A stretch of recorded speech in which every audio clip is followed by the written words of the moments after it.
Epstein files নিয়ে বিতর্ক তুঙ্গে উঠেছে। বেশ কিছু ফাইল প্রকাশ করেও সরিয়ে নেওয়ার অভিযোগ। ট্রাম্প সম্পর্কিত ফাইল সরিয়ে নেওয়ার অভিযোগ। প্রকাশিত ফাইলে নেই নতুন তথ্য, অভিযোগ নির্যাতিতাদের। এই নিয়ে আমরা কথা বলবো। আমাদের পলিটিক্যাল এডিটর আশিস চট্টোপাধ্যায় রয়েছেন আমাদের সঙ্গে নিউজরুম থেকে সরাসরি। আশিসদা, ঠিক কি অভিযোগ উঠছে এক্ষেত্রে?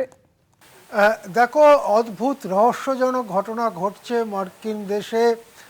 সেখানে মার্কিন সংসদে বিপুলভাবে বিপুল গরিষ্ঠতায় সিদ্ধান্ত হবার পরে গত শুক্রবার থেকে এপস্টাইন ফাইলস প্রকাশ করতে শুরু করেছিল ডিপার্টমেন্ট অফ জাস্টিস।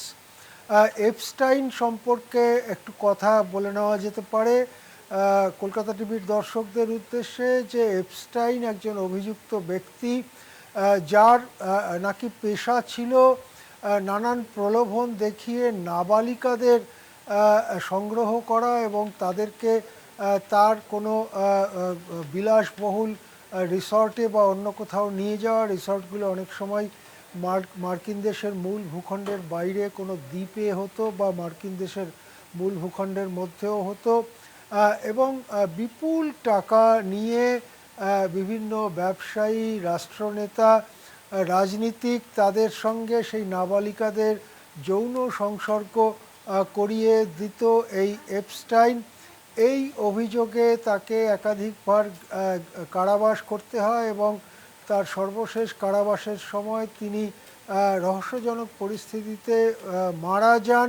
অনেকে মনে করেন যে এপস্টাইন আত্মহত্যা করেছেন। যাই হোক, সেই এপস্টাইন এবং তার কাজকর্ম সম্পর্কে অভিযোগ উঠতে থাকে। ধীরে ধীরে সারা দেশ জুড়ে বহু নির্যাতিতা এই ধরনের অভিযোগ তোলেন। একজন নির্যাতিতা একটি বই লেখেন এবং তার থেকেও নানা ভয়ঙ্কর তথ্য জানা যায়। যেটা জানা যায় যে সম্ভবত মার্কিন দেশের খোদ রাষ্ট্রপতি যারা প্রেসিডেন্ট, এরকম একাধিক প্রেসিডেন্টের নাম সামনে আসে যারা এপস্টাইনের সাহচর্য নিয়ে নাবালিকাদের সঙ্গে যৌন সংসর্গ করেছেন, যেটা বেআইনি এবং ভয়ঙ্কর অনৈতিক অত্যাচার সেই নাবালিকাদের ওপর চালানো হয়েছে। এই নিয়ে যে সব গোপন ফাইল মার্কিন দেশের ডিপার্টমেন্ট অফ জাস্টিসের কাছে ছিল, সেগুলো প্রকাশ করার দাবি ক্রমেই এত তীব্র হয় যে সম্প্রতি মার্কিন কংগ্রেসে সেই বিপুল গরিষ্ঠতায় প্রস্তাব পাশ হয়েছে যাতে ডিপার্টমেন্ট অফ জাস্টিস সেগুলো প্রকাশ করে।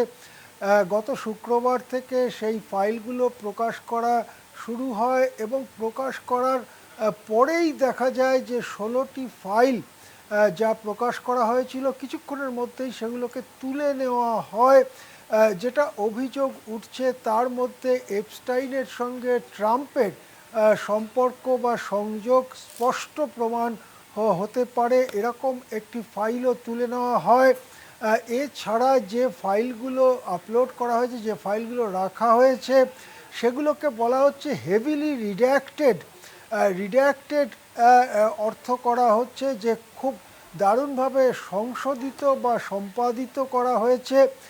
সেখানে অনেক ছবি রয়েছে যে ছবিগুলোর ওপরে এমন একটা কালো আবরণ দিয়ে দেওয়া হয়েছে যাতে ছবিগুলো কার ছবি সেটা মোটেই বোঝা যাচ্ছে না।